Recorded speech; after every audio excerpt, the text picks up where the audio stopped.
Okay, I think it's starting now. All right, welcome everybody. My name is Joseph Arnold.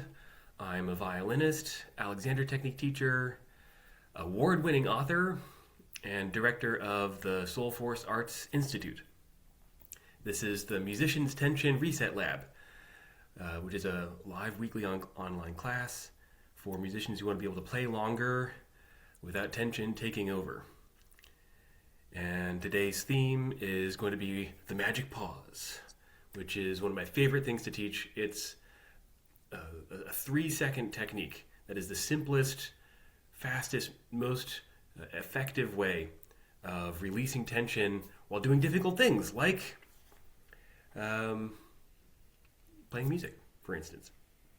So we're going to go over that, do a sort of a mini version of that today, and then we'll have some time for a Q&A and demonstrations with your instruments and that kind of thing. At the end of every one of these classes, there's going to be a raffle.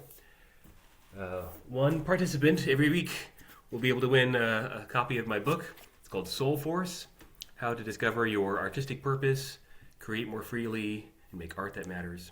So you can stick around to the end for that. Let's see, anything else before we begin? Oh yeah, if you want to be playing online, playing music through Zoom, of course you got to change your audio settings to the lowest setting for background noise suppression. Or if you see, what is it called? Original sound for musicians, that's the one. Okay, so without further ado, the magic pause. So I see some of you have your instruments in your hands. We're going to need your hands free for this part. It'll take about 10, 15 minutes. And then we'll get to your instruments. Maybe I'll just say a little bit about how I came to teach this kind of thing. So like I said, I'm a violinist.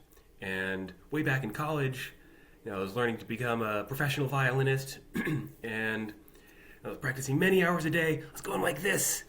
And wouldn't you know it, I had repetitive strain injuries. Both arms, I could barely play anymore. I saw all the doctors, all the physical therapists. I did everything, all the stretching and exercising. None of it worked. None of it worked. I was in despair. Here I was, my music career over before it started. My music teacher didn't have any helpful advice. He said, you should learn how to relax. It's like, gee, thanks. And, but how?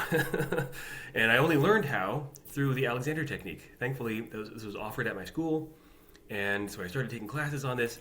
It blew my mind. And instead of playing like this, I was able to play like this. And that made all the difference.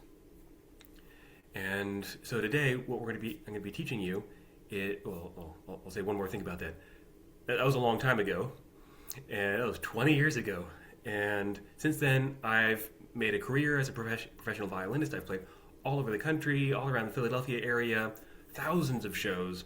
I can play as long as I want without tension. And I'm going to teach you in these classes some of these things that I've learned along the way so you can be able to play tension-free as well. It's entirely possible. I've taught this to hundreds of students, especially the magic pause. It's very easy to learn and very easy to apply right away. So here we go. We'll get into it today. So I don't know about you, but what I was kind of taught, or what I encountered when I was in pain and going to see the physical therapist and all this kind of thing, was this idea that the tension in my body was somehow like a physical problem, that there was something wrong with my muscles or my bones or my alignment or something like this, and by maybe strengthening or stretching or working the tissues through massage or whatever, that this would take care of the problem. The only problem with that, those things sort of worked temporarily. I'm sure you've noticed this. You get tense, you massage it out, you feel better. But then the next time you pick up your instrument, you get tense again, right? And this would happen to me. And it didn't matter, how many of these different techniques I used. I was always still in the same place, playing like this, doing my dishes like that, everything. And so it wasn't really until I started taking Alexander technique that I learned really the real issue is that it's not a physical structural problem with your body. It's a behavior issue. It's a movement issue. Basically, what's happened is that you've become so accustomed to holding tension in your body that you don't even feel it anymore. I mean, sometimes you feel it, right? This is why you're showing up, right? It's uncomfortable. You know, you've got that spot in your shoulder or in your hand or wherever else it might be. But that's only the tip of the iceberg. That's something really important to know. The pain or the tension that you feel in this or that spot is only the tip of the iceberg of a pattern that's actually happening in your whole body. And it's not until you take care of that whole pattern of tension, that sort of global whole body pattern of tension, in the moment of playing, that you're going to find any real relief. Otherwise, it's just going to keep coming back. And so the name for this kind of movement pattern is a habit. And so I'm going to elicit some responses from you. What is a habit? What are the characteristics of habits in general? What makes them useful? What makes them hard to change? Just go ahead and maybe just raise your hand and then unmute yourself. What are habits?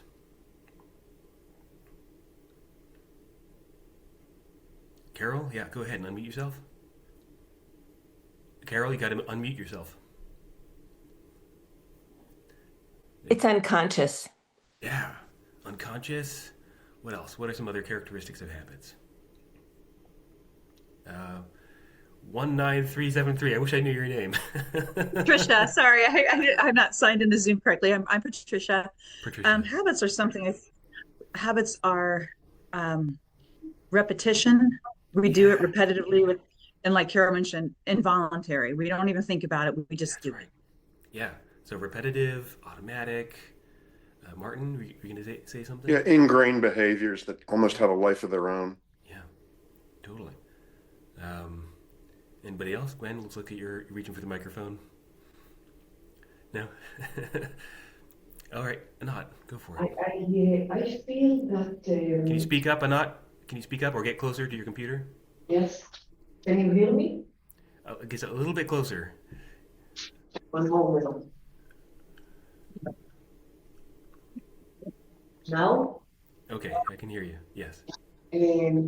I feel, that there are habits that are almost ingrained in, like it became part of our soul, of our identity. I feel it with breathing, for example, with more subtle actions, like breathing, like seeing, like walking.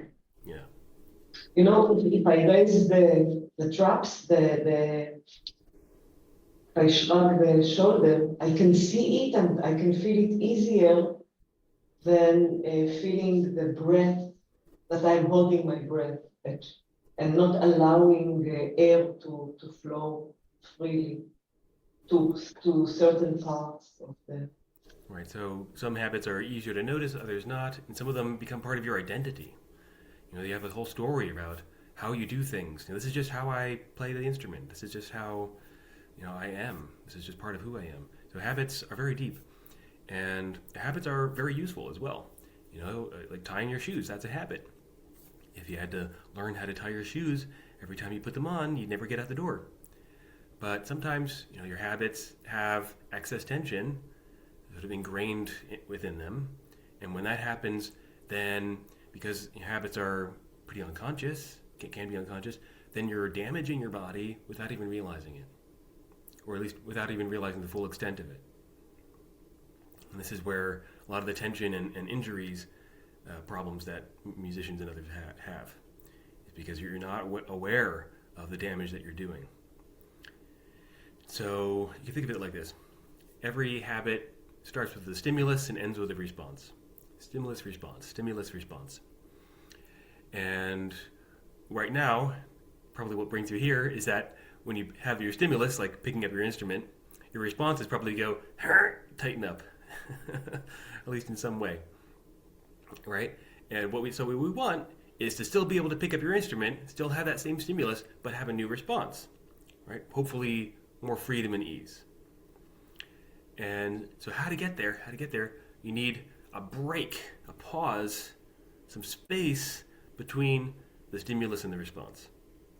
Because otherwise, you're just going to go unconsciously down the old pathway. So it looks like this. Stimulus, pause. Almost went down. Oops. Wait a second. I can make new choices. Oh, I could maybe go this way. Something like that. And the good news, and this is the reason I call it the magic pause, is that your body will automatically choose ease. Automatically. Just as soon as you give your body a chance, you'll move more freely. And it can often feel like magic. Like, where did this ease come from?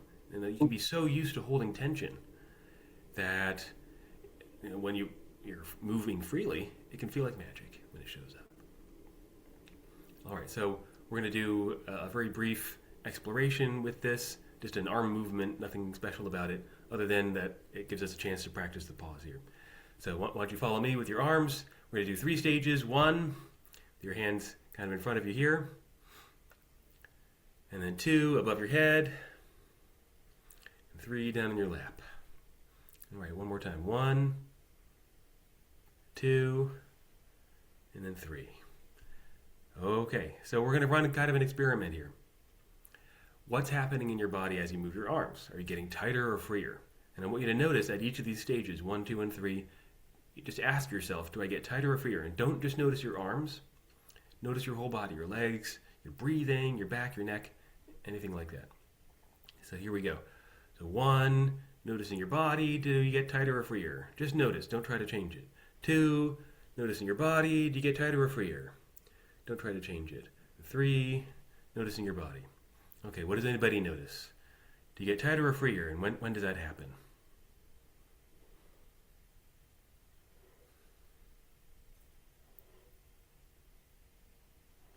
I became tighter up here, here and down. No, but straight up is when I tensed up. Yeah, Carol, looks like you're Yeah. nodding your head there. Yeah. What did you notice? Oh, okay. Anybody else? Martin? A little tighter in my lower back, Yeah. especially with raising Right? Yeah. up here. Great. So welcome to your habit. This is what's happening in the background when you're moving your arms. So now that we've set the baseline, we're going to put the pause in there. So the stimulus is whenever I'm saying 1, 2, or 3. And all we're going to do is just not move for a couple of seconds. So it's going to look like this. 1, pause. And then you go. 2, pause. And then you go, and so on. All right, so you're not trying to do anything in the pause. You're not trying to relax. It's just pausing. Here we go. So 1, pause. And then you go. 2, pause. And then we go. 3, pause. And then we go. All right, what does anybody notice? Tighter or freer? What happened for you?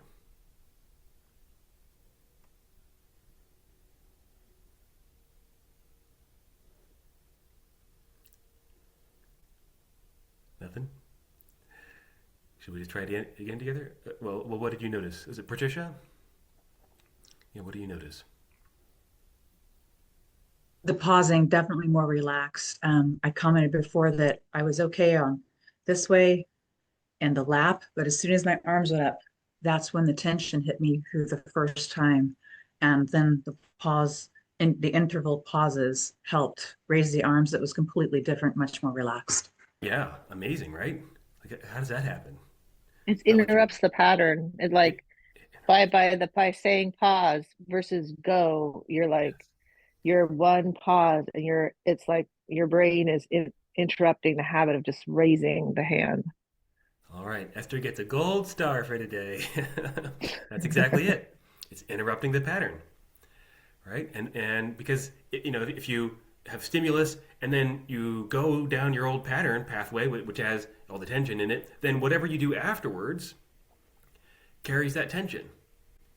But if you just pause, then that little bit of, I call it anticipatory tension, it comes in and then it goes away. You might even notice it. Like if I say 1, 2, or 3, there might be a little part of you that just wants to go, "Arr!" We're kind of rushing into it, right? Rushing is a big part of this habit. Like, I got to do it now. Got to do it fast. Got to do it right. This is the mind-body connection happening. These kind of background thoughts or kind of background attitude that affects your body. And the good news is, you don't have to try to change any of it. All you have to do is just wait a couple seconds for it to subside, and then you move more freely. So let's try it again together. Same exact thing. Here we go. So 1, pause, waiting for that anticipatory tension to subside. And only once it does, that's when you go. 2, pause, waiting for any anticipatory tension to subside. Once it does, that's when you go.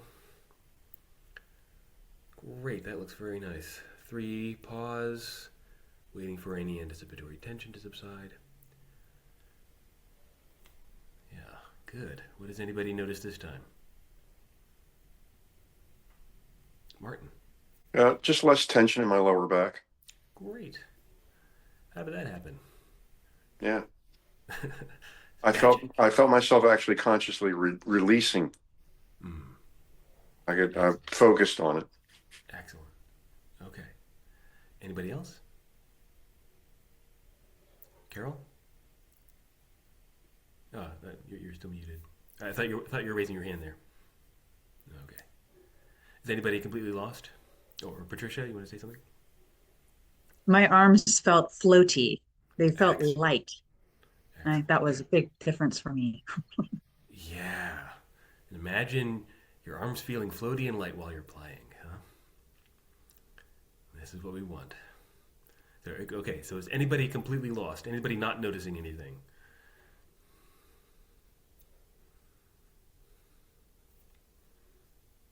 Okay, well, I'll take that as everybody's 100% on board. Yay!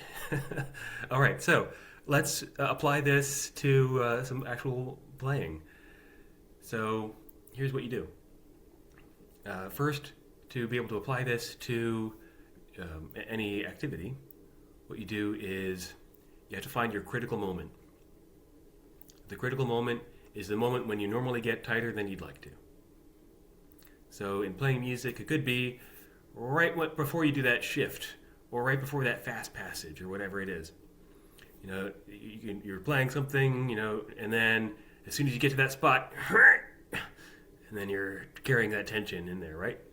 So what you want to do instead is play the stuff just before, pause, and then do the hard thing. And that's how you do it. So, yes, Carol. When I think about the violin, I get tense. Excellent. Well, then you can use that thought as your stimulus. Okay. I would actually recommend that just to do some practice. I'll actually tell you a story. So there was an Olympic skier, I can't remember who it was, who had a peculiar training regimen. In addition to doing exercises and going down the slopes and all that, he or she would go into an isolation chamber, you know, one of those floating tanks, and put on headsets to listen not to relaxing music, but to ski slope announcers talking about how bad the conditions were getting.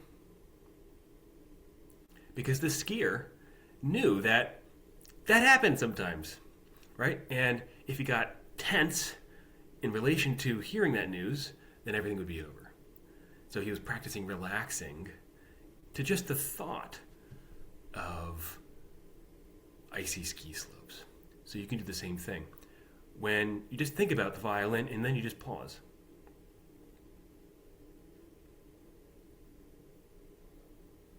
What do you notice? I can pull it down. Excellent. Yeah. Right, so I would recommend doing that 10 times a day. Yeah. Maybe 5. Start with 5. Keep it easy. All right. So who wants a little live demonstration here? Don't be shy. I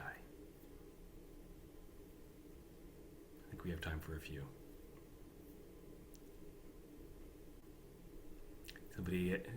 Anybody experiencing tension while you play? You want some help with Here, that? I'll start. Okay, great. Carol. Or yeah, okay. Or the other, or Annette, she raised her hand too, and I've been Oh, it's yeah, well, we'll get to both. okay. All right, go for it, Carol. So you have a passage where you have some tension in your playing. Oh, constantly. Okay.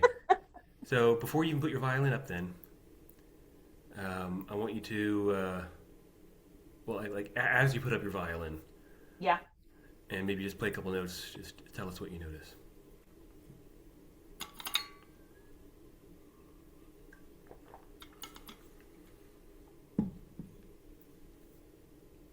Okay. Yep. Go ahead and play a couple notes.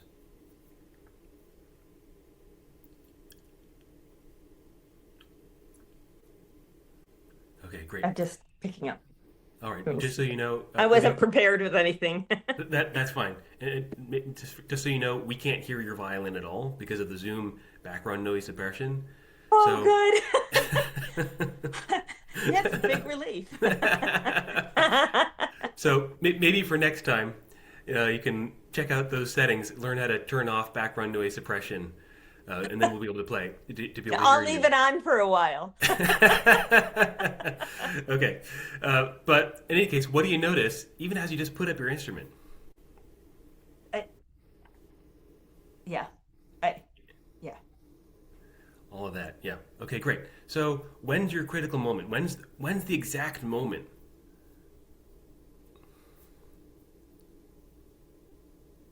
Truly, the minute I put the violin in my hand, I start feeling some tension in my upper back. Yeah.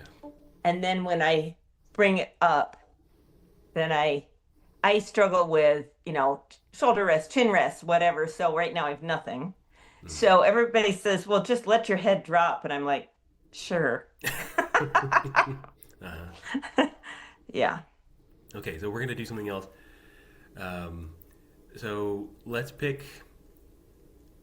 Well, let's just try this. Why don't you put your violin back down in your lap, and let's say that the first critical moment happens right as you begin, even just thinking about bringing your violin Yeah. up.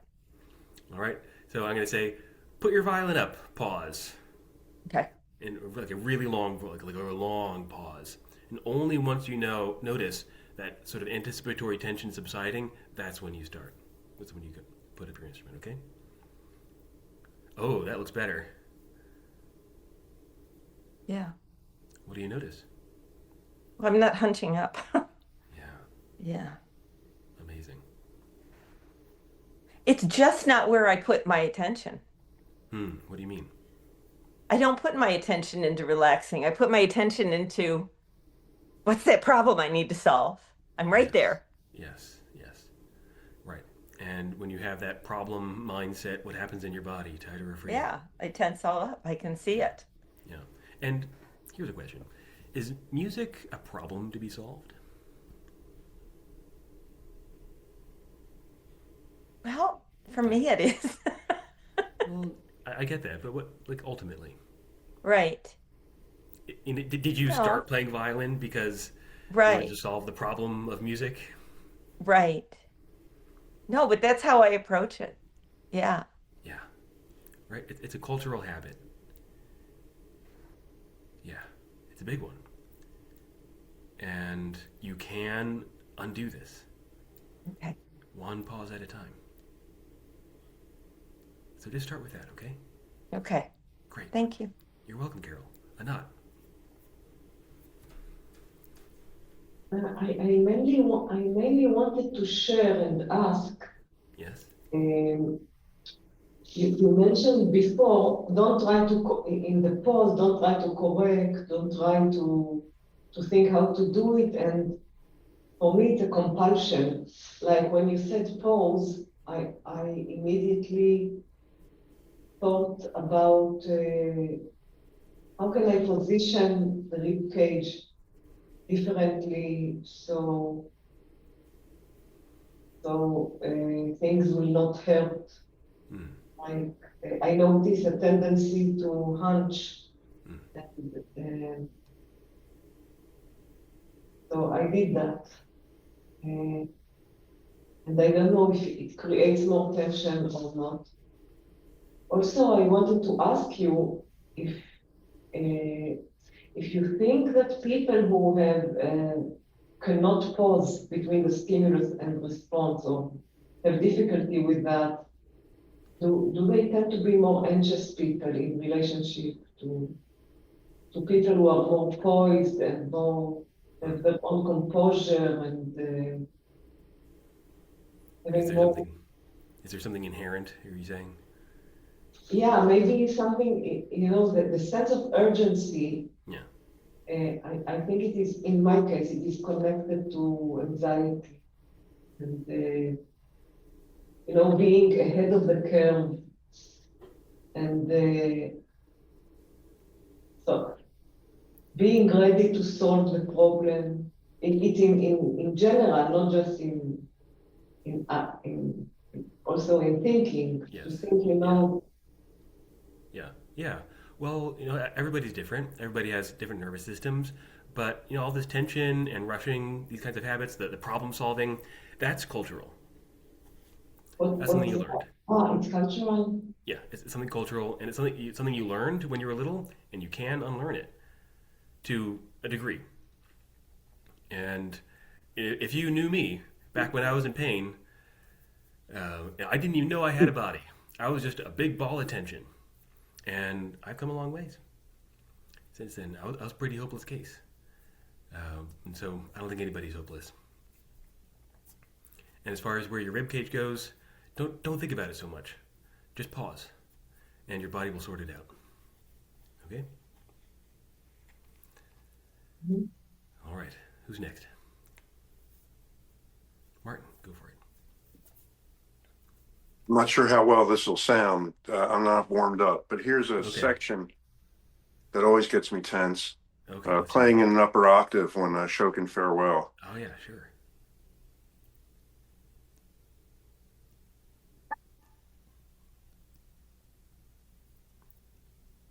Jump at it.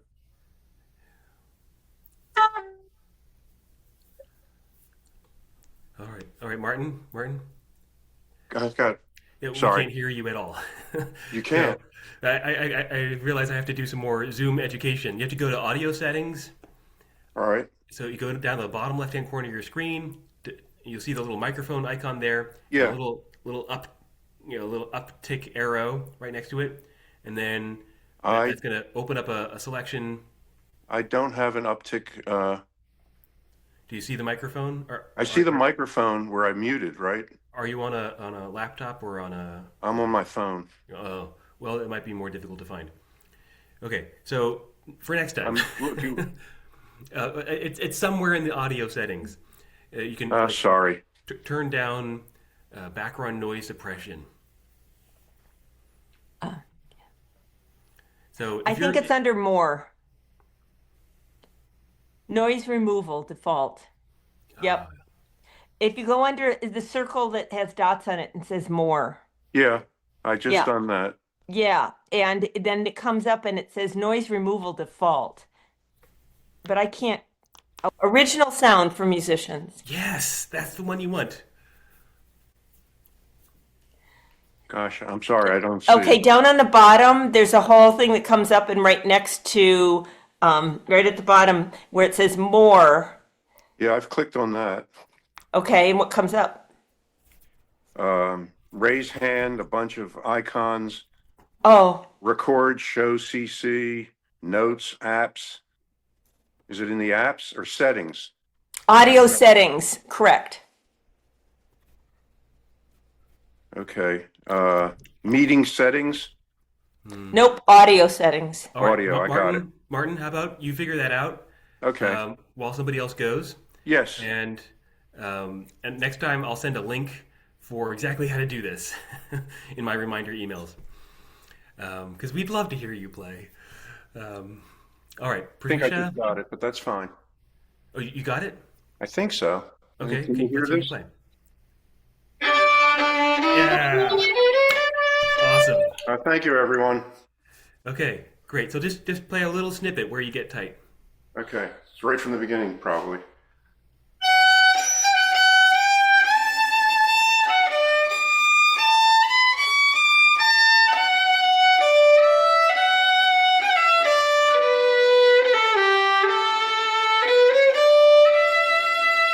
Okay, great.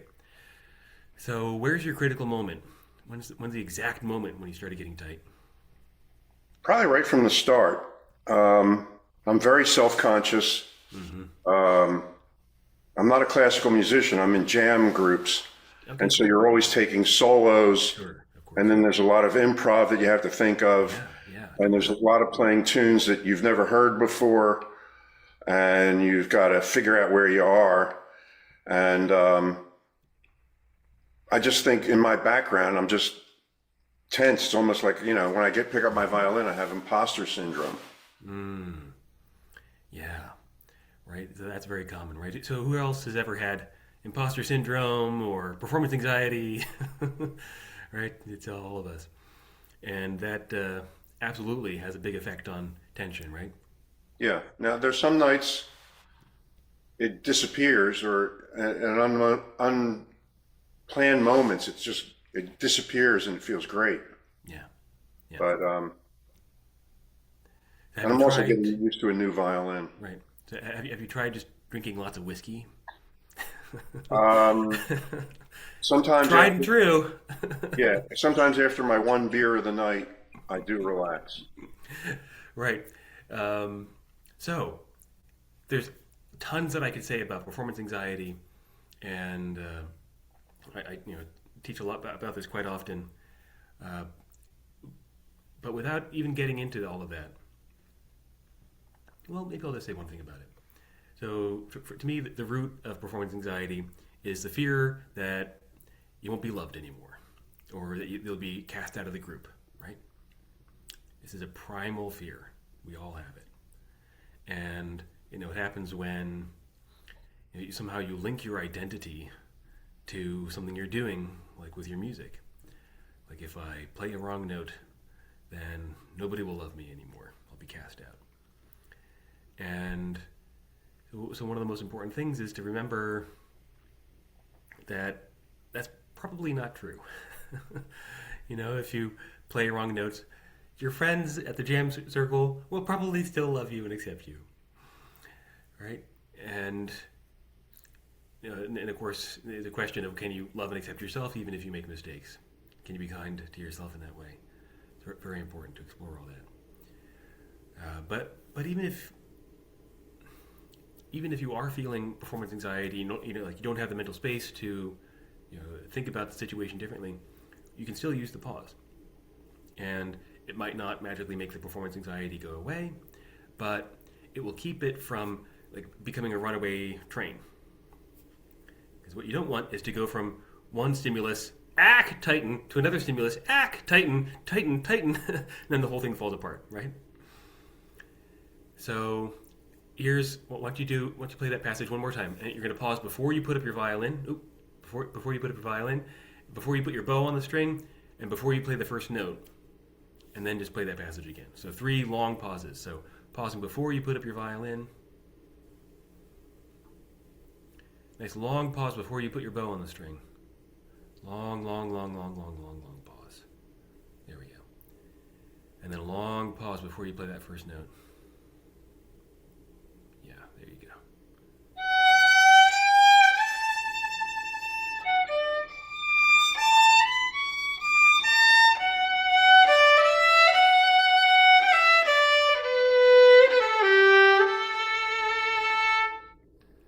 That Yeah, was better. that sounded a lot very Woo, different. that sounded good.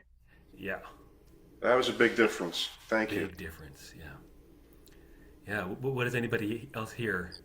If you don't mind, Martin, I'd love to hear. I heard the relax. I'm the one who just cheered Yeah. Esther. I'm not a musician. I'm a dancer, but I'm just coming to this workshop because I went to Joseph's workshop yesterday. It was really great. But I just really heard like, wow, that sounded really beautiful. Yeah. I felt the relaxed state of you and you're feeling more when you did it that time. Yeah, absolutely. Yeah, I that felt it was, too. yeah. And, this is something that I talk about like all the time that I teach. Is like like the real reason to let go of tension is not just that you're going to feel better when you're playing, sort of physically. It's that, your musical expression needs to find some sort of outlet. It's just like a garden hose. Your musical expression is the water flowing through the garden hose. But if you're tight, then you're kinking that musical expression. And sure, you can still do dynamics and vibrato or whatever else you're doing to you do the techniques of expression, but it's not the same thing as authentic, heartfelt expression. Just to do the techniques, you need to unkink the hose, and then it just happens.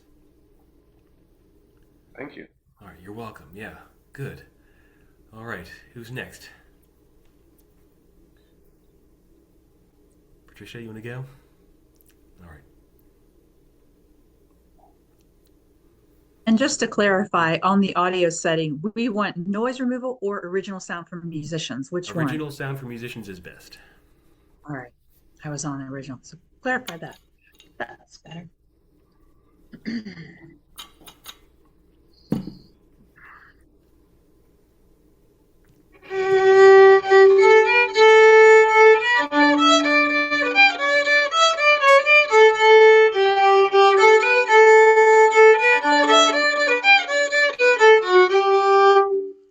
Great. So what do you notice as you play? I usually start to get choppy at the part where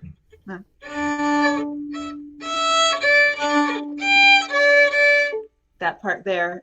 I start hitting other strings, Mm. getting excited, Mm. trying to play faster because it is a jig. And so, but yeah, usually it's like that in all the tunes I play. It's because I get excited. And I'm trying to this is so much fun. And then I realize, Oh. okay, you've got to slow down sometimes and think about it. Yeah. Well, you should stop getting excited then about music. Too bad, too late, way too late. Okay. Well, this is a really important point because that emotional energy, it's like that emotional energy can go down different tracks in your brain, and one of them is like where you get tighter and like you try harder in response to that emotional energy. A lot of people will do this. Yeah, have you heard of guitar face? Like guitarists, like a rock guitarist, like doing doing that kind of thing. Like they're mischanneling their emotional expressive energy into muscular tension. And they think that they're being more expressive, but really they're putting a kink in the hose. And the trick, I suppose, for you might be just to start putting in more pauses in your playing so that your nervous system can calm down. And so you can teach your nervous system to calm down as you play. And so practicing then takes on a whole other purpose. It's not just getting the notes right, but it's getting the notes right in a way that teaches your nervous system to be calm and at ease. And so you need to have both of these things in mind while you're playing. And of course, one will help the other because when you're calm and at ease, things are going to flow better and you're going to make fewer mistakes. So why don't you just do the same thing we did with Martin. Why don't you put your violin, hold on to it, but don't have it up on your shoulder. So you're going to pause, and I'll guide you through it. But before you put your violin up, before you put your bow on the string, and before you play your first note, long pauses, okay? All right, so put your violin up on your shoulder, pause.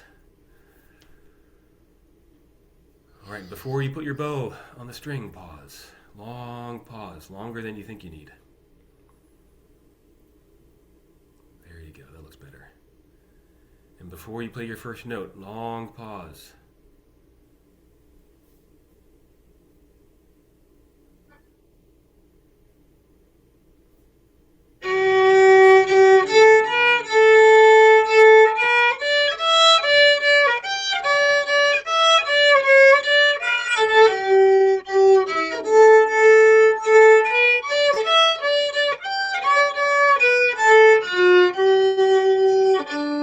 Great, what do you notice? I slowed it down on purpose, and those are times that's a training that or a method that I use when I start Hmm. to get sloppy, Hmm. um, and just to slow it down some. Yeah. And but definitely just that I have to get that automatic pause in my head going Yeah. Yeah. when I feel that tension. Little background with me is that I come from a very athletic background Mm. before playing the fiddle. So tension was a thing, preparing for a play, preparing for a move, anything that athleticism, it's not about relaxing. As far as physically. So Mm. physically, my body is predispositioned after years of all kinds of sports. And now I'm just, it's the neck tension, even holding tension in the hips, Hmm. lower back. Like I think Martin mentioned, he's lower back. I mean, with me, it's practically waist, like waist hips up, and Hmm. I catch it. There's all kinds of methods I do, rolling, stretches, yoga, Hmm. all that type of Hmm. thing. But like you said, the pause I find, back down, slow it down, watch your bow hold, just baby bow, just really light, all those things. But again, I start to get excited. Yes. You start to Yes. speed up, or you think, Yes. I know this tune, I'm going to speed it up a bit. And Yeah. then that's where it just kind of sometimes falls apart a bit, and Yes. the Yes. hitting other strings and things like Right. that happen. Yes. Right. So how you practice becomes how you perform. If you want to perform easefully, then your practice needs to be easeful. And the main reason to practice slowly is not so much because it's good for you, whatever, but because that's how fast you can play it without getting tense. And if you play faster than you're able to, without getting tense, then you're training yourself to play the piece tense. Right. So, Yeah. lots of pauses. Lots of pauses this week, okay? Okay. Great, thank you. Thank you. Cheers. All right, Gwen. Oh, Carol, you have a question? So I think this is a big piece of it. I'm 68 years old. I picked the violin back up when I was 60. I feel time. I mean, I need to learn this stuff. So like right now I'm listening to what people are playing. I have in front of me, I keep putting in front of me really hard stuff. Mm, And mm, so I guess I feel like, but if I keep staying with things that I can do, I'm not going to get better. mm. I got to push it. Yeah. Well, what if there's a different definition of better? Does better have to be, merely technical virtuosity, prowess? I No, mean, but I it have can to be be. able to play the music. Absolutely. Absolutely. I'm saying that if you define mastery like this, that on just like technical prowess, Right, then you're missing like two-thirds of what music is about. Yes, you need technique, but you also need ease to make the technique work fluidly, and you right, need heart and soul. Like, why else are you playing violin? right. So, Right. what if you did things that you really loved Yeah, and did them beautifully? yeah. What if that was progress? Okay, we'll see. Well, try it out and let me know what happens. All right, Okay. Gwen, and then we'll wrap things up. Do you want to play, Gwen? Hey, Hey. uh, this is everything I'm hearing dovetails with something we teach, Coach, called principles of rotating attention. Hmm. Uh, but what I'm hearing here extends into the body Hmm. in a way that we don't work with, or I haven't worked with. Uh, what we're doing is I'm a coach to about 50 bass players. Oh, cool. Uh, there's several of us. We're teaching people. Well, one of the things we're teaching, coaxing people into is posture. Hmm. And this is where it comes in, but also getting the rhythm into your body Yes, definitely. before you play a string. Yeah, great idea. So, what I would do if I'm following you correctly, it's now hold the intent of a rhythm that I can hear. Yes. Now I'm going to get that in my body Yes. before I pick up. So I'm going to hear it. Now I'm paying attention to my whole body. Now I take a pause, and I'm where I should be. Now Okay. I'm that this pause. I'm looking at my body. The tension runs from my left shoulder, which is habit. Mm-hmm. uh, so now that I have it, let's see where we have volume.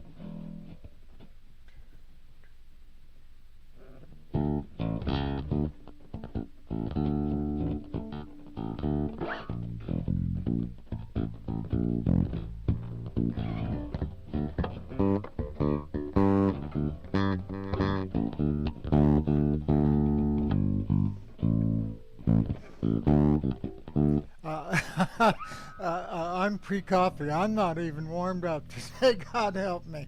Well, it's perfect. So, as the saying goes, shit happens. And, if you wait for the perfect conditions to be able to, use something like the magic pause, then you're going to wait forever. So, just as you are, not warmed up, where is your critical moment? Where's my Critical moment. Was there a moment when you got tight when you were playing there? my fretting hand?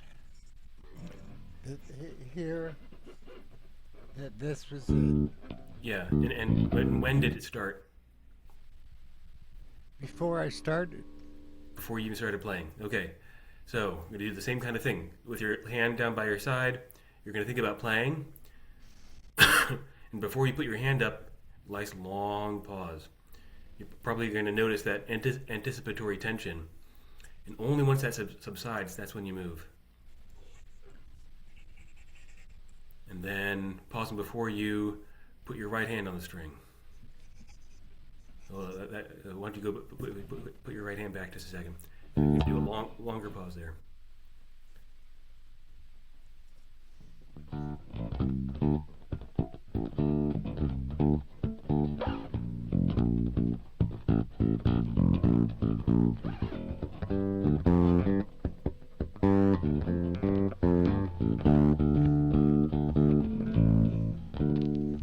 Yeah, What do you notice?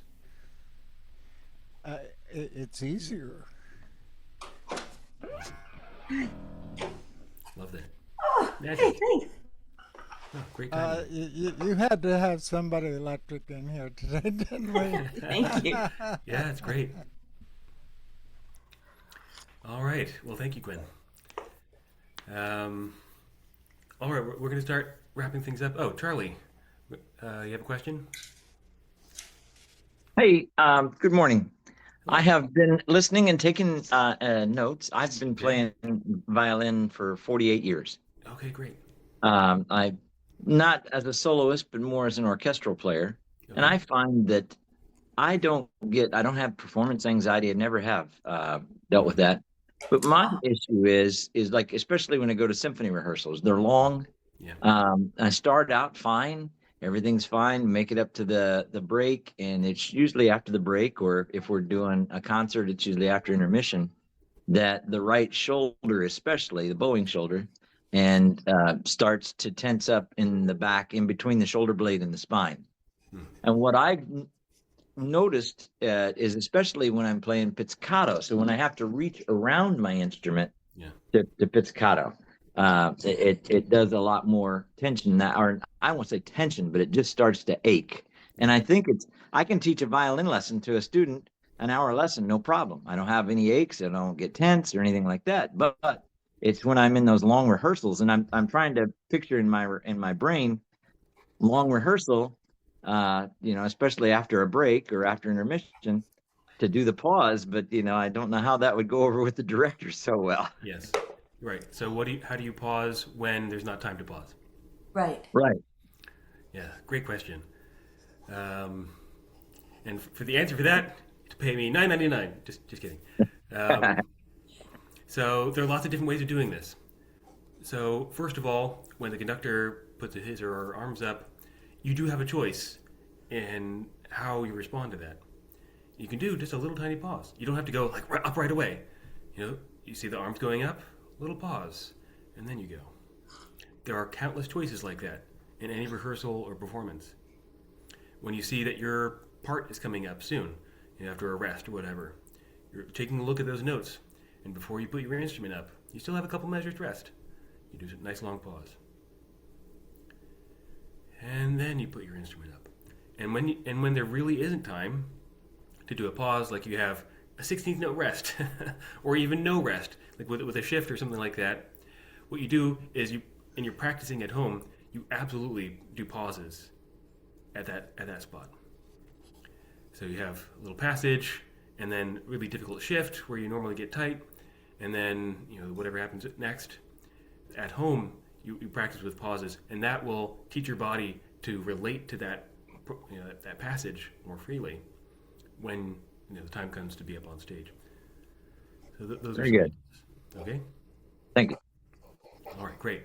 So we're going to start to wrap it up. Thank you all so much for coming. This has been really fun. So a couple things. Oh yeah, we're going to have a raffle in just a minute. So one of you will, if you wish, I can send you a free copy of my book. So we'll do that in just a second. There are other ways. If you want to go more deeply with studying with me, you can go to my website, soulforcearts.com, and I have a 10-part online video course called on Alexander Technique for Musicians. It's called Your Body is Your Instrument. That's on there. And I have a group program where it's a deep dive intensive into how to play completely free of pain and tension. It's called Perform Without Pain. Soulforcearts.com/PWP, where you can see more about that. There's ongoing support, monthly themes, and online community, all this kind of thing. Everything you need to know to be pain-free when playing music, because it is possible. I'm living proof. Can you put the link in the chat? I certainly will. Soulforcearts.com/PWP. And you'll see the info for both of those on that page. And also have a one-on-one program if you want even more personalized guidance. So we will be doing this next week, same time, same place, and we'll have a different theme each time we do these classes. So what else? Oh yeah, I think that's it. So, oh yeah, you're already on my email list. So weekly raffle. So if you want to be in the raffle, if you'd like to get a free copy of my book, either for yourself or for somebody you know, then let's see, guess a number between 1 and 100, and whoever gets closest wins. All right? Esther says 11. Okay. And actually, why don't you put it in the chat? Oh, okay.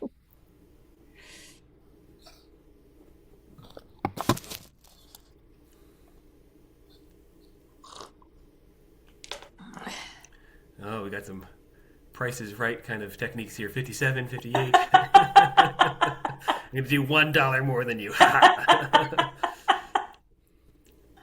right, is that everybody?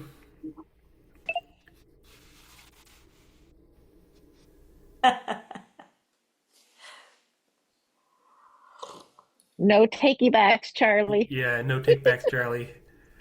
All right, I think Martin, you got it. So Martin, put your email address in the chat here, and I'll reach out to you, and you can send me your address and all that kind of thing. All right, well, it's been a blast, and I hope you found this helpful. Any final insights, like a final word or phrase that you're going to take home with you? Just go ahead and call it out. Performance anxiety. That is really something that I'd like to see how the pause can work with that. Pause. the pause. Pause. Where do you live in Philly? I live in Mount Airy. Okay. Yeah, so if you wanted to come for in-person lessons, we could do that. Yeah. There's a whole hands-on part of the Alexander technique. Yeah, exactly. Um, Anybody else? Any other Can I takeaways? ask you what happens if the anticipatory tension does not go away during the pause? Then you didn't pause long enough. You can work on it two levels. Either pause longer or talk to the tension.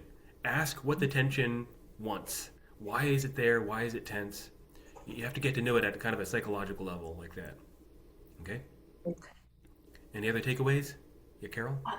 Yeah, I'm actually leaving on a big trip, Okay. and I've been nervous about not being away from the violin and not knowing what to do, and this unfolded.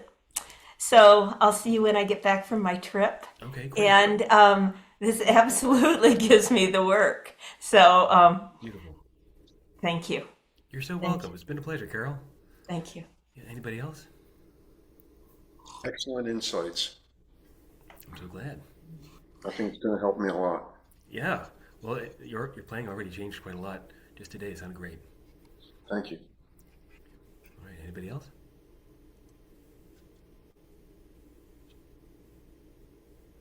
Okay. Well, I hope to see you all soon. It's been a pleasure. Bye. Okay. All right. Bye. Thank you, Joseph. Yeah, you're Thank welcome. you again.